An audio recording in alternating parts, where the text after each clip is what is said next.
Donc bonjour tout le monde et bienvenue à notre 5e et dernière capsule du mois de novembre, donc le mois de la prévention des chutes. Si jamais vous n'en aviez pas eu l'occasion, je vous invite à aller consulter nos 4 autres capsules qu'on a fait avant. On donnait beaucoup de petits trucs là, à intégrer dans la vie quotidienne pour la prévention des chutes. Alors maintenant, c'est le mois de novembre. Alors, comment aborder la suite des choses? Hein? L'hiver s'en vient, donc à grands pas, malheureusement. Alors, il faut se donner des petits trucs pour s'aider dans la vie au quotidien. Premier petit truc, nous allons vouloir dégager les entrées.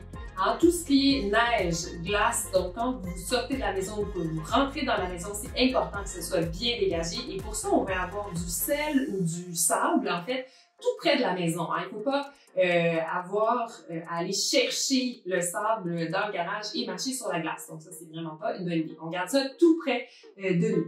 Il y a également toute une portion équipement dont on peut se munir pour l'hiver. On parle là-dedans des chaussures qui peuvent être antidérapantes. Il peut y avoir des bottes avec crampons. Il y en a plusieurs modèles maintenant. C'est de plus en plus esthétique. Donc, c'est très, très efficace.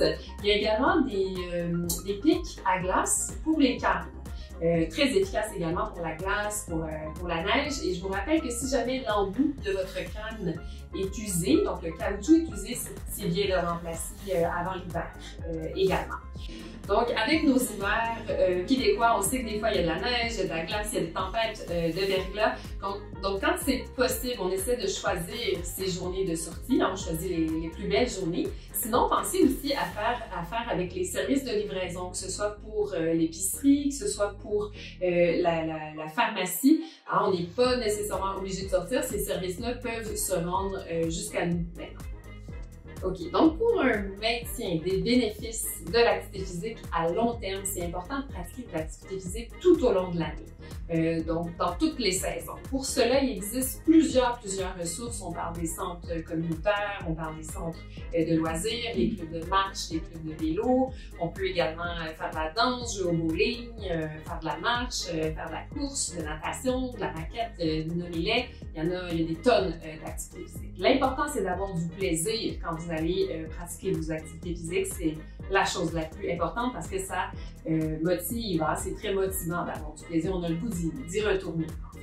Et puis, on veut saisir toutes les occasions de bouger. Même si vous pensez qu'un 5 minutes, ça ne fera pas la différence, au contraire, toutes les 5 petites minutes, les 10 minutes que vous bougez par-ci, par-là, ça s'additionne à la fin de la journée. Donc, c'est important.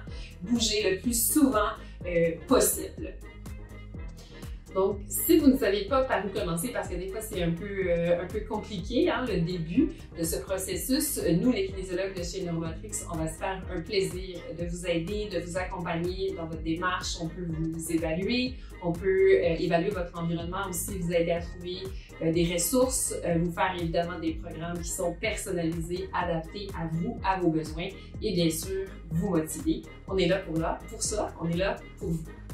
Donc, c'est ce qui conclut nos 5 capsules du mois de prévention des chutes. J'espère que vous avez appris beaucoup de choses. N'hésitez pas à partager et on vous souhaite un bel hiver sans chute.